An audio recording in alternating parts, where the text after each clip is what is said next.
In the 13 years since Kevin Parker first posted Tame Impala music on MySpace, he's gone from being a member of Perth, Australia's psych rock scene to a huge Coachella headlining act in the States.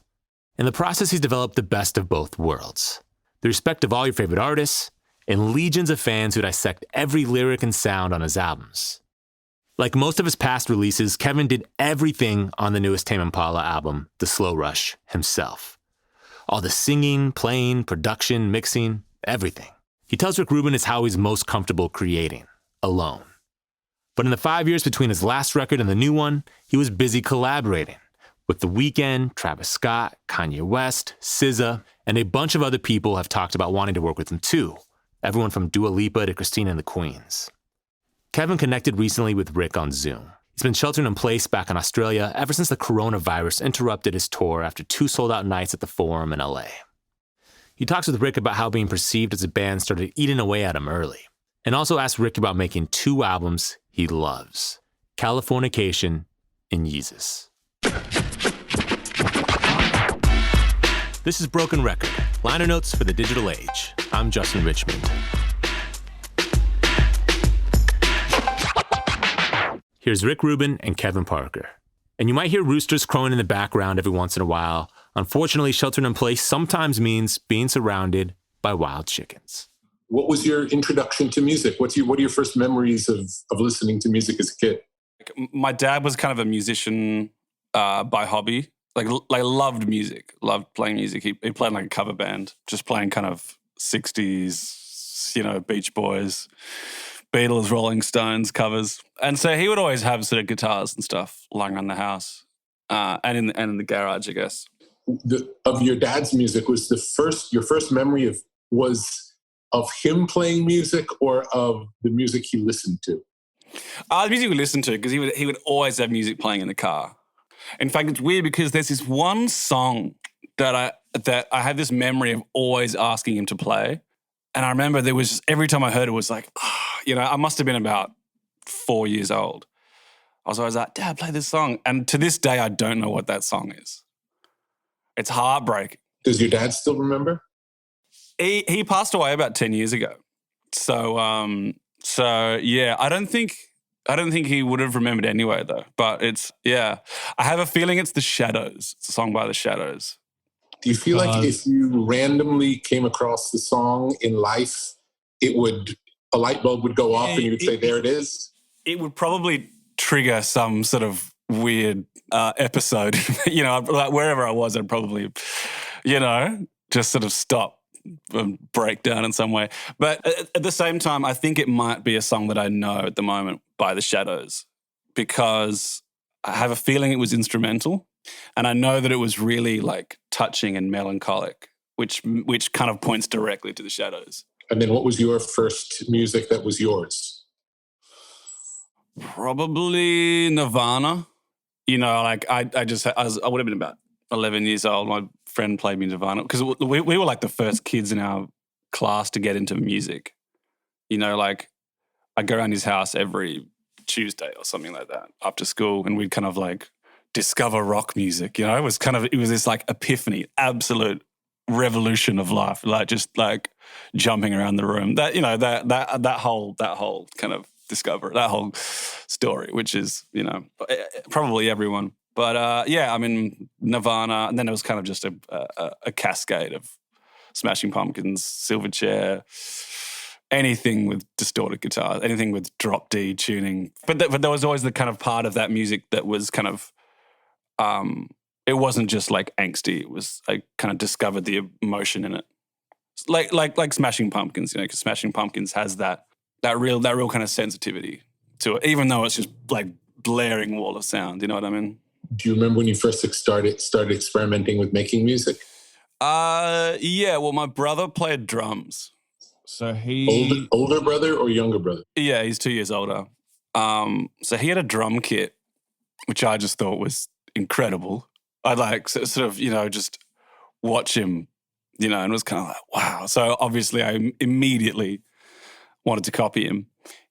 We had this tape deck in the music room, which was kind of just a room in the house. We had a tape deck that had a microphone input. Do you remember those like kind of like cassette decks? And for some reason, there'd just be like a 1/4-inch jack in the corner, just as a microphone, you know? And so we plugged a microphone into it and just recorded ourselves playing drums just to sort of see what it'd sound like. And then we had this little keyboard sitting in the room as well, like a little Casio kind of thing. And one day I was kind of just playing along to myself, playing drums with the cat. Like I didn't even know how to play. I was just hitting random notes, you know, it sounded like a nursery rhyme probably. And then I noticed in the room there was a second cassette deck with the same thing. So I stuck the mic into that and recorded myself just hitting these keys over the top of me playing drums and listened back to that tape. And it was me playing keyboard to my set. It was me playing two things at once. It blew my mind. How old were you then? Still would have been about 11. Amazing. Yeah. Yeah. When did the idea of starting to do it with the ideas of making it for other people to hear start? Well, I mean, like every young teenage musician, I had like grandiose dreams of being a rock star, especially because my favorite band was Silverchair and they were only like 15, 16. And I was sort of like 12, 13 by that point. I was like, they're fucking like 15, 16. That means I've got like 2-3 years. Like 2-3 years, I can still get to where they are. I can be them, you know. Do you think it had to do with how young they were? Because they were such little kids? Yeah, for whatever reason, whether it was because they were like young Australian boys, or because like they would have been in a similar headspace, you know, they kind of like their approach to it would have been in the same realm as mine. How did you decide to end up being a solo artist as opposed to being in a band? Well, I played in bands the whole time in high school. Like I was obsessed with the idea of playing in bands, but I also had the making music thing at home. Since before I accidentally multi-tracked myself that time, I was playing in a band. It was kind of this this music school that I went to where like they teach you an instrument. Mine was drums. And then every Saturday morning, they get all the kids from different instrument like tuitions and put them in bands. So they put me in a band. So I was in a band at age 11, which I fucking loved. I could not wait. I could not wait for Saturday morning to come around because it was like, you know, playing music with other kids was just this another mind-blowing thing. So I sort of got better at that, and I slowly got better at recording music by myself. And the two worlds never really met. Like even at the start of like Tame Impala, when I was sort of like 21, 22, we were playing songs that I'd written for us to play live, and they were different to the ones I was recording at home that we even had on MySpace. It took a while for the two worlds to kind of converge, if that makes sense, because I just didn't know how. I didn't know how to translate what I was kind of doing at home and like expressing on my own. Because that music was like super kind of, I guess sensitive is the word, and kind of nuanced and genreless. But the music I was making in bands, I mean, like music was more kind of like what we had listened to as a group, like kind of more angsty, like heavy kind of stuff. At the time that you started making music with the idea of putting it up on MySpace, what would you say the influences were? What were you listening to, and what might have been, who would you have hoped to get to play with, for example? That was around the time that I was super kind of obsessed with 60s music. So it was all like The Doors, Jefferson Airplane. I didn't have a lot of kind of like modern day idols, just because of like, that was the kind of lifestyle I was leading. And like, I was living in a share house with other people. We would just permanently listen to 70s psych rock constantly. I mean, there was this band called Dung Yen that I was super into. I still am. To this day, it still just gives me goosebumps, you know? Yeah, and like, it's funny because I listen now and I can hear my first album all over it, you know? It's something I didn't really notice at the time consciously, but just like yeah. And then how would you describe how the second album differed from the first? It was 100 times more indulgent, which is what I wanted. you know, because I'd had this kind of like surge of confidence that I didn't have prior. You know, like when I made it in a speaker, I was this kind of like shy stoner kind of, you know, and you know, like we had a lot of success the first album. We went on tours and all this kind of stuff, and so I suddenly realized that it kind of validated my approach and my kind of like what I wanted to do. So Lonerism was kind of like just blowing that wide open. How did the third album, when that came, how was that different? Well, I mean, the second album I still didn't fully know what I was doing. I got Ableton, and instead of just sort of it being the corner of my bedroom in a share house that I made it, for the second album I was like, fuck it, all right, I'm gonna dedicate to this, you know.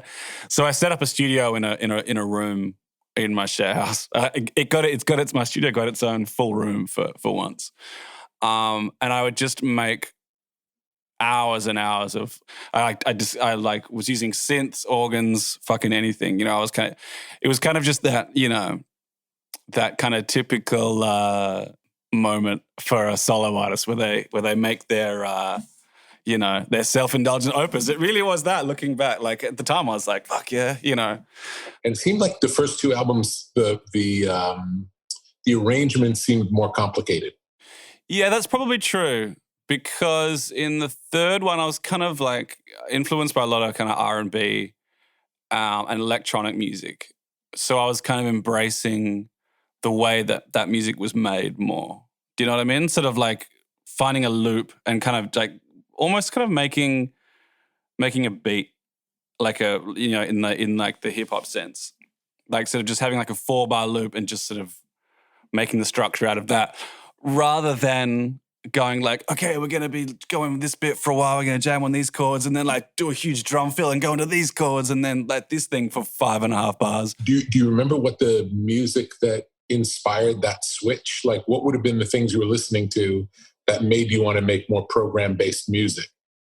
I mean, like, it was always music that I was into, but just music that I'd kind of shied away from making because I figured like my world was weird, expansive psych rock. And like if I tried to do more clean, focused pop kind of stuff, I assumed it wouldn't work. You know, so Currents was the album where I'd kind of like just went, fuck it, I'm going to try it, you know. Try and make kind of like disco R&B, kind of like really the beats are like super strong and heavy. Would you consider the first two as a pair and the last two as a pair? No, I've never thought of it that way. I don't know, maybe some people would. I guess with the third one is the one where I was kind of like, I knew that there would be fans of the first two that turn their noses up. Like I was ready for that. Do you know what I mean? I was kind of like, I decided, you know, kind of definitively that I wanted to change my sound, and I knew that some people wouldn't like it. You know what I mean? That was kind of that part of my career where I kind of like sucked it up. Do you know what I mean? It's a great thing to do early on. If you'd have made 4 albums that sounded in the same vein, and then the 5th one was different, it would have probably alienated more people. Yeah. You know, it's like you did it early enough in the trajectory where you let the audience know that, hey, we're going to go on different rides and I want you to come with me. And I think people are more forgiving of the style changes if you prepare them for it. Yeah. Yeah. If change is one of the constants. Yeah. It's like if the Ramones' 5th album all of a sudden was a programmed dance record, I don't think anybody would have been excited about that. Right. And also something I realized was that, I mean, what's funny is that the first album and the second one, I like as well, Tame Impala was always kind of perceived as a band. And I was kind of cool with that because it sounded like a band. People were like, oh, you know, it sounds like a bunch of guys jamming, you know, like I love this. I love these guys, you know, I love the way they jam out. But I kind of like, it was eating away at me that it wasn't like the truth. And also like I wanted people to know that it was kind of more of a solo recording project, because I realized that solo artists get away with completely changing their sound a lot more than bands do. You know, like with someone like Beck, you know, Beck can just take a complete left turn with one album, you know. And everyone will be like, oh, well, that's Beck, and that's what he does. But like with a band, it's kind of like, I feel like a few things have to happen. Like everyone in the band, or everyone in the group rather, has to like decide on it together, which is more difficult. You know, they all have to be sort of like moving in the same direction. Whereas people, especially as time goes by, people like drift apart. When you decided to give the project a name originally, as opposed to your name, was it the opposite of what you just said? Was the original impression was for it to seem like a band? Yes, absolutely. In fact, the record label, when they signed us, didn't even know we were didn't know it was me that was playing drums and guitars and bass and multi-tracking. Like I outright lied to them when we met up. Like the contract that we signed was for three of us. I think, yeah, because I didn't want to say it was just me, you know, for a number of reasons. Like, number one, I was kind of shy. You know, it's really weird because looking back, it's kind of like, why the fuck didn't you just like own it, you know? But also like the kind of music scene I was in was a very communal scene, you know, like we lived to jam and lived to like play gigs. So like for the thing that finally came out of that scene to be just one, like a solo project thing, it felt kind of wrong. Because it would be the kind of this like scene that we kind of had going in Perth, where it's kind of like a bunch of us, but there weren't that many people, but we made tons of bands out of it, you know? So there'd be like 10 people and there'd be like 6 bands with like different combinations of those people just because, you know, like, hey, why the fuck not? It feels like it was like 4 or 5 years between the third album and the new album. Mm-hmm. And during that 4 years, you didn't write songs or make any music? I absolutely did, but I just didn't see it as Tame Impala, and it kind of seemed more like a drag to think of a song as Tame Impala, because it, like, every time I thought of a song, if I imagine it as Tame Impala, it came loaded. Like, the idea was loaded with all these kind of things that came with it. Like, it just seemed so much more magical and wondrous to think of it as a song I could collaborate with a different artist on.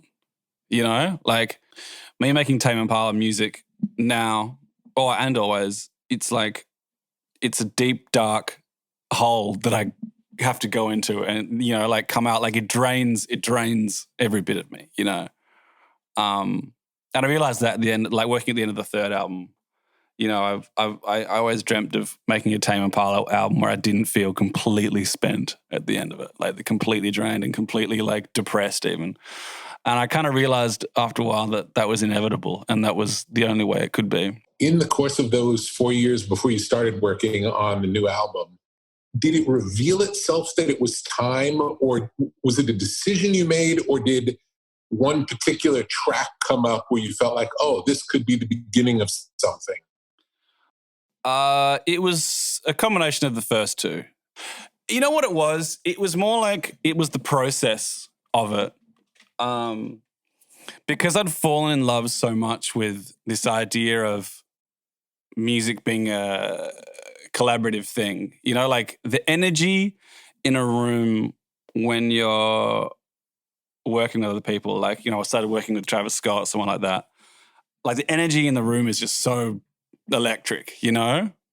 And I was like, hey, I can have that energy on my own too. I just have to embrace it, you know? And so then the way I started working on the album again was by like pretending I was in a recording session with a bunch of other people, you know?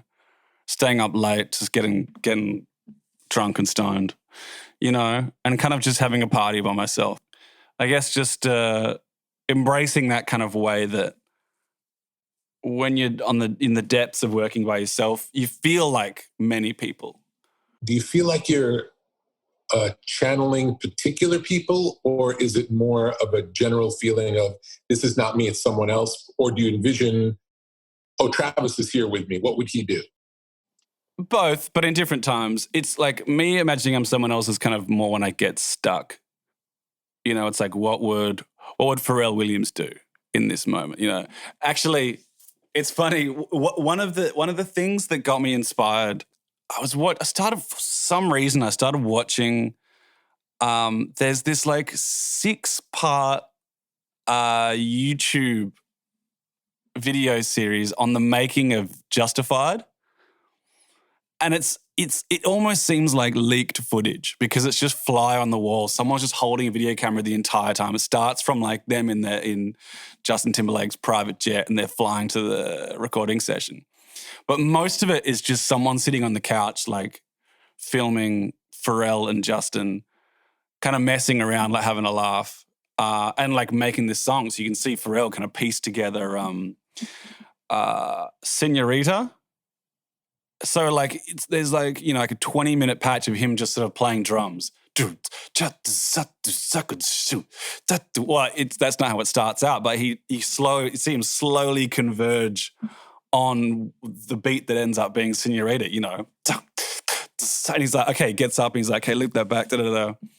And I don't know why, but for some reason that kind of just made me think about how I make music. And it reminded me, in fact, one of the songs on the album kind of like came out sounding similar to something I would imagine Pharrell and Justin would be doing for Justin Timberlake, which is the song Breathe Deeper. The first, the beat from the start of Breathe Deeper was kind of me pretending I was Pharrell and Justin making Justified. Let me ask a specific question. You often have little signature intros that are not necessarily part of the track.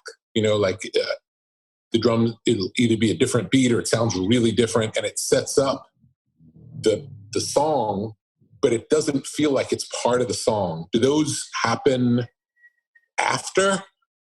I guess that's just me trying to just create those kind of moments of like jolting into the track, like in the way that you hear in hip hop, in the way that like just cutting to something completely different is sometimes one of the most satisfying things. And so sometimes it can be an accident, like I accidentally play the track wrong. For example, the start of Feels Like We're Gonna Go Backwards on Lonerism was me. I had it on loop. I had one beat on loop that's kind of like, the last beat of the chorus or something. I had it, and it went draw, and I was like, oh shit, That's one of like I don't have many happy accidents in this year. That's not true. I do. I have a lot, but that's just one of those happy accidents, So I guess I'm just always on the lookout for things that can sort of like take you one way and then quickly back the other. You know what I mean? And so more often, some accident might happen somewhere during the course of making the song, and you might think, oh, maybe I can use this piece at some point, and then you figure out how to use it, or might you have a finished song and think, okay, now I need an intro and I don't want it to be like the rest? I mean, those kind of things, those kind of moments, those accidents, it's almost something that I rely on happening, And because like, I like to record pretty late at night sometimes. I like to get kind of just spaced out. And, in those times, I'm not very musically proficient, But because you're not consciously aware of everything you're doing, it frees you from the boring, straight down the line cognitive thinking that you do. It's that kind of... So it's almost like your subconscious is involved in the writing process. Yeah, exactly. I mean, I try to bring that as much as possible because I'm someone that naturally I'll try and process everything. You know, I'm probably more naturally an overthinker than I'd like to be. You know, so like smoking weed in a recording session, that's kind of just something I do to stop myself from overthinking, because that's a time when I'm just like, oh yeah, that's cool, let's go with that. You know, like, oh, that's sick. Don't think about it. Don't fucking think about it. You know. Not that you need to be stoned to get into that kind of space, but all those kind of times. It's also like being in a heightened emotional state, like feeling super emotional in whichever direction is also something that brings out that, where you're not thinking about whether something's good. It's just it hits a spot of you because you're feeling depressed or because you're feeling elated or you know, particularly joyous or particularly sad. Those are times when you don't overthink things too. Are all of these things we're talking about all instrumental at this point, where we're at in talking about making music and those feelings that you get excited about? Are we only talking about instrumental at this point? No, it can happen all at once. I mean, in fact, like most of the ideas I have for songs are ideas I've had not even in the studio. And that's kind of the other thing about catching you off guard, is that songs come to me when I'm not thinking about writing a song, you know. In fact, if I consciously decide that I want to write a song, you can pretty much guarantee it's going to be the shittest song I've ever written. I've often tried to like research like when it is that an idea will come to me. And like the only thing I can, that I've noticed like a pattern or whatever, is like going from like a loud place or like a place where there's a lot of energy into just like walking outside, stepping outside from a room of people, suddenly going from like lots of shit going on, thinking about it, and then suddenly nothing. And then my brain has to find some way of filling that void that suddenly appeared. I think that's something. That's a lead. No, that sounds great. The fact that you noticed that is really, it's a beautiful note and really helpful for you. That I'm so happy that you realized it. Sure. Yeah. Well, I mean, like, I like to think I'm a sciencey person, so I'm always like, how does that happen? Not so that I can fabricate it, or not that I can like force it to happen, but just because I want to know. You know, I'm just curious, like, what makes me think of 10 songs in 3 days sometimes and then nothing for 5 months. Okay, so now let's say you just left a loud room where there's a lot going on. You stepped outside and it's silent. What might one of these seed ideas look like? What would be the first thing that would come? It's like flicking on the radio. Melody, lyric, both? Both, all at the same time. Yeah, it's like flicking on the radio, and it's like flicking on the radio because it's not like starting the song at the start. It's not like a song starts, you know, 0.00 song starts. It's like coming in halfway through a chorus, you know. Yeah, it's a vibe. You pick up on the vibe. Yeah, and then I just do my best. I do my best to get to a place where I can record it before I forget it. So I've obviously got like 100 voice memos on my phone. It'll be like a 2-bar or 1-bar bit of music. So the drums will be the drums. I mean, let's try and find one. But it's rare that I'll listen back to it and decide that it was good enough. Just I don't know why. It's like someone singing on it. It's like, hey man, what about this? It goes da da na na na, and sometimes at the end of my note, I like feel compelled to go record this. Just fucking record it. This won't sound like much. You listen to it, but record it. No, play one. I'd love to hear it. I don't. 2, 3, 4. Put it up to the mic. I don't know what you get out of hurting me. This is very candid, I hope you know. You get out of 2, 3, 4.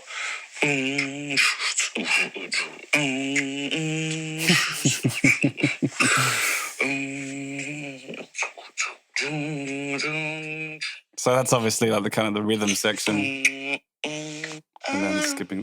That's the vocal melody. Yeah.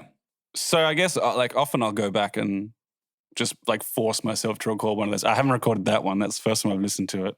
I'd say about 90%, 9 out of 10 ideas that I have, I'll forget because I'll be meaning to like record up my voice memo, but someone will be I'll be like talking to someone, and then we'll get into a car with the car radio playing, and then it'll absolutely just wipe. It'll wipe whatever I'm thinking, you know. You got to catch them fast. Oh, absolutely, and easily forgotten too. And I always feel bad about going. I always feel a bit kind of egomaniac about going like, "Hang on, guys, can everyone just shut up? Can everyone just shut up, please? I've got an idea." You know, like I could never do that in a room full of people or with anyone I'm with. Well, here's a suggestion: go to the bathroom. Yeah, that's true. Hey, but there's music playing in bathrooms sometimes. But yeah, no. You know, Neil Young has a rule that regardless of what is going on in the moment, where he is or what he's doing, if a song comes to him, everything stops. Yeah, I love it. And he gets that idea down before that goes away because he knows it's fleeting and we don't have control of them coming. Like you said, sometimes you might get a bunch in a couple of days, but then you might go months without getting another one. So they really are valuable, and they're also valuable because they're all different, and you never know which one is the great one. You know, maybe one of the best ones evaporated. Yeah, that's true. I firmly believe. I genuinely believe that I could have songs that are my best songs or whatever. You know, like there's definitely things that have disappeared that would have been great, but that's just life. You know. Okay, well, I'm going to give you permission to always either ask people to be quiet or to invite you to leave where you are to go capture these ideas because they're good for the world. You're doing a service to the world. Wow, that's actually really powerful to hear from you, Rick Rubin. Can I get a little soundbite from you saying like, "Hey, everyone, can you get the fuck out? Kevin needs to record something." Just so I can play it to them. Like, hey. I will make one for you and send it. Amazing. That would be amazing. Just like, hey guys, Rick Rubin here. I love it. Funny. Do you listen to music for fun a lot? I don't, and I want to more. I have less and less since I started making music. Since music became the thing that I do, I've been more and more preoccupied with making it, so I haven't given myself time to listen to it. Like, it's extremely difficult for me to justify putting on an album to listen to over potentially thinking of a song. Because for me, like, if I put on an album, that's an hour that I won't have an idea. You know? I'm that obsessed with coming up with a new, with like finding a new song, like making a new song, because making a new song makes me feel like nothing else in the world. There's no other feeling in the world that I get from the feeling of starting a new song that I think has really great potential. Sadly, more so than listening to something that is equally that is great, you know. But I do want to force myself to listen to more music. I heard Tyler, the Creator, in his Nardwuar interview the other day. He said, like, he wakes up every morning and listens to 2 hours of music he hasn't heard before.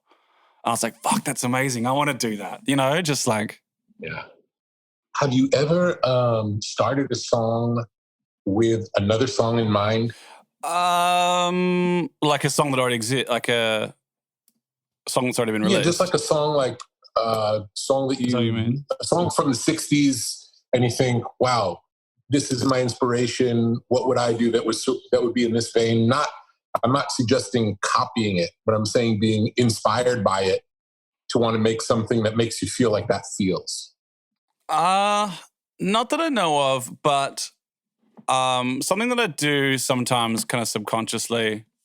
There might be a song playing in the background, like, you know, and like on the radio or something, and then like that'll get switched off, and then I'll think of something that goes on from there. I'll have the rhythm and maybe the key in my mind just subconsciously, and I'll just start singing a song that goes on from that, as though the song kept going but it changed.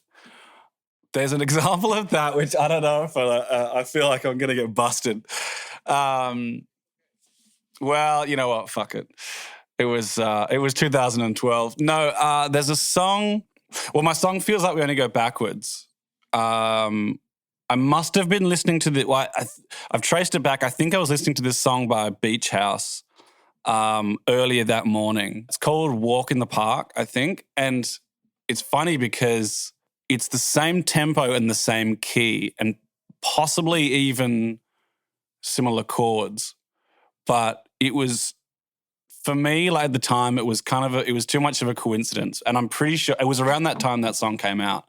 So I'm pretty sure that I'd done that with that song. Kind of like that song had stopped and then I'd kind of just like, my brain had continued it on. Same tempo and same key, you know. Maybe even like, there's probably even like a little motif in there that's the same kind of combo of 2 or 3 notes. Do you know what I mean? So that's something that happens. Yeah, I don't think there's anything. I think all great artists are heavily inspired by other artists, and it's only good. Yeah, what's funny is that when I say that now, it doesn't seem that bad.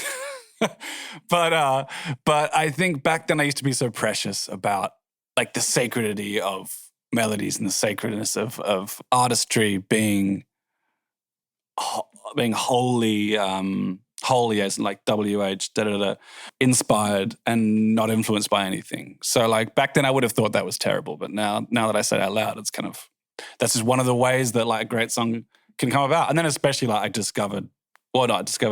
appreciated hip hop more and like sampling and stuff like that. So, you know, that's another whole realm of taking music that already exists. Yeah, I think creative use of a sample to create something new it's just a new form. It's like it's a great new form of creativity, a beautiful way to express yourself, to flip something for a new use, like recycling. It's really cool. Yeah, it's also a complete other category of skill that can be mastered. You know, I guess that's something I didn't realize early on when I was like making psych rock and stuff. Not that I've sampled myself, but like I used to think like someone's done that already. Like how can you take credit for that? But finding that in itself and realizing how it can be reimagined and like represented is extremely difficult, especially when there's a universe of music out there. Like finding the right thing to use and how to use it is something that I admire extremely now. Yeah, it can happen even with cover songs. A different artist can take the same song that someone else did and just through their interpretation of it, completely change the meaning of the song. You know, there's so much that can happen in the personalization process of music. Fully. Like that Mad World song, you know, it's a cover. Yeah. It's really that really somber song. Yes. And it's like, how could this song have ever been anything else other than this, you know? Yes, the cover version is spectacular. Yeah. And if you listen back to the original, it's cool, but the cover is it. Yeah, exactly. Great example. The first Bee Gees hit was a song that they wrote for Otis Redding. Do you know the story? No, I want to know I that. Love Somebody. Oh, okay. I love somebody. Yeah. The way I love you. They wrote that for Otis Redding, and then Otis Redding died and never got to record it. And then they recorded it themselves and put it out. But when you hear that song, you don't think of Otis Redding, you think of the Bee Gees. It's like, it's a classic Bee Gees song. It's a great example of a song with, in their mind, that was for someone else. Yeah. Yeah, I like hearing stories like that. It's kind of comforting for me to know that there is that kind of uncertainty that artists have as well with where a song should end up. Anything else you want to talk about? Well, I mean, you know, I'm tempted to ask you about everything you've done, but I don't know, that's probably something you've done a million times. What was recording Californication like? Just because that was one of the albums that like was big for me. That was kind of like my first year of high school album that I was kind of obsessed with. Well, with typically the way it worked with the Chili Peppers is they would write songs on their own for a long period of time, and then we would get together in pre-production, and they would play me songs in various stages of completion, and we would talk about them and discuss strengths and weaknesses and how they could maybe be better, and whether they had too many parts or whether they had maybe not enough parts. And then we would usually, by the time of that album, really work up the songs as a live band in the rehearsal room, so that when we went into the studio, it was purely just getting the performance. Like everything was worked out completely just with the players. Maybe not all of the words, but I think back then, maybe many of the words were already written where they could perform it live. And the goal of that really was to not confuse the writing process with the performance process, so that when we were in the studio, we really knew what we were doing, and still we might play the same song 100 times to get it to just come together in that way where it feels like it's the perfect version, but it's also got mistakes in it, and it's natural. It's just, it sounds like a band on a really good night. Do you know what I mean? It doesn't sound like machines playing it. It sounds like the best night that they played that on tour. We happened to catch the best one. So we would play things over and over with that idea. And some would happen very quickly, some would take a long time. And then all of the overdubs would happen after that, and we would make decisions of things to try. And we would usually record many, many, many more songs than whatever was on the album. Pretty much always the case. Wow. Yeah. I would say for every album we made, there were at least twice as many songs as the songs that were on the album. And what happened to them? Did that eventually come out on B-side on kind of? Some have, some haven't. Wow, that's crazy. Because like for me, that's such a wild thing to think. Because for me, like I just make the songs that I need for an album. Like a song will not get past. Well, it won't get past anywhere close to halfway finished unless I know it's going to be on the album.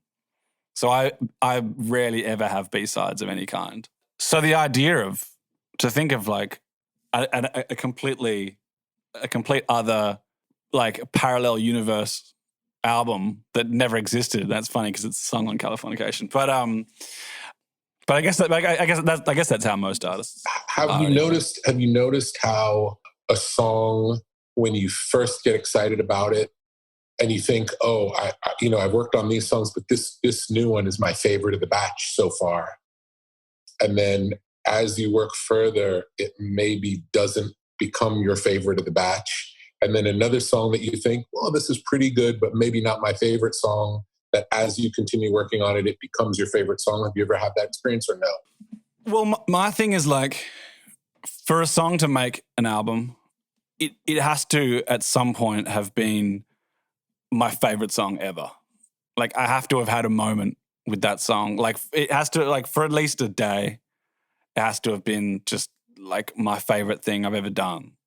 You know, it can never be like, just for some reason, like I won't bother going through with a song unless at some point I've thought that it's like potential is limitless, or it could be the greatest thing I've done. Like greatest, not just greatest, like, oh, it could, be the most critically acclaimed or whatever, but just the greatest, like, I guess for me, the thing is like from starting a song and having all these and just thinking and having a moment with it and feeling great about it, it's kind of just like a race to the finish line to get the song finished and have me still feel the same way about it, or just for me to still love it, Do you always finish one song before moving on to the next song? No.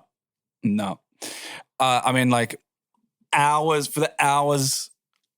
up until mastering, I'm still writing lyrics. Oh, for a song, for like up until, a few hours before it's done, of like a year of working on it, I'm sort of like writing and recording lyrics and editing drums, and so I do everything at once because my attention span is too short to, or my kind of like my work. I have horrible work ethic, so for me to sit down and do like one task until it's done is extremely rare. I'll sort of like be recording a bass line for it and get sort of like halfway down there and go, I'm going to do something else now. I'm going to stay. Because that's the luxury of doing it by myself. I can do it without it derailing the session, So I can kind of just like, now I want to think of some lyrics, or now I want to just do a bit of mixing, or I want to edit some drums, I'll do everything at once, and then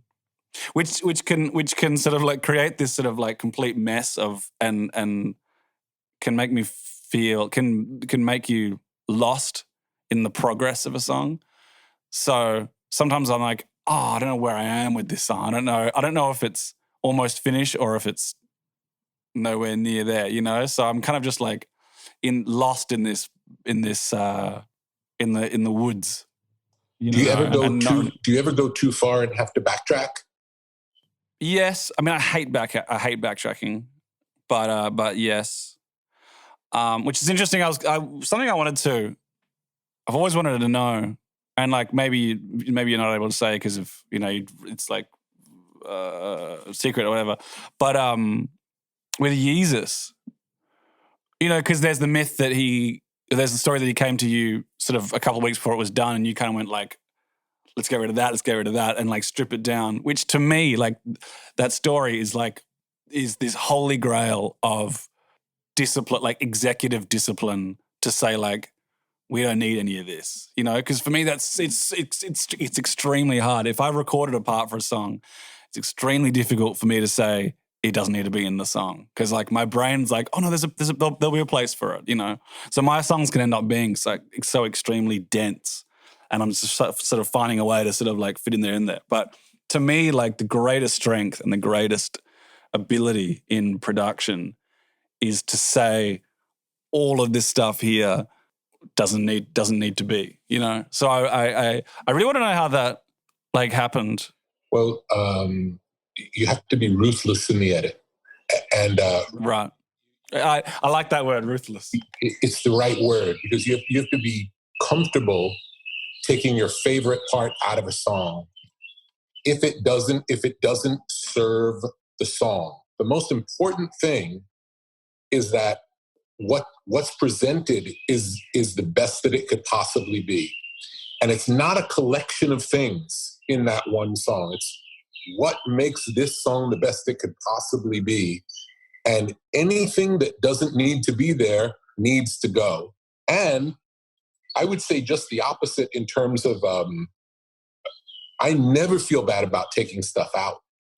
But then again, from the beginning, that's always been my instinct is to have the least amount of stuff, to get the idea across with the least amount of stuff. Doesn't mean that's, I'll say that that's an organizing principle for the way I work, but then sometimes we'll decide, let's put a bunch of stuff on this, and that's the way we like it. It's fine. So it's not a rule to live by, but it's a way of thinking, and there's a reason for it, which is when you clear as much space as possible, the things that are left, you really hear them. You really feel their personality. Totally.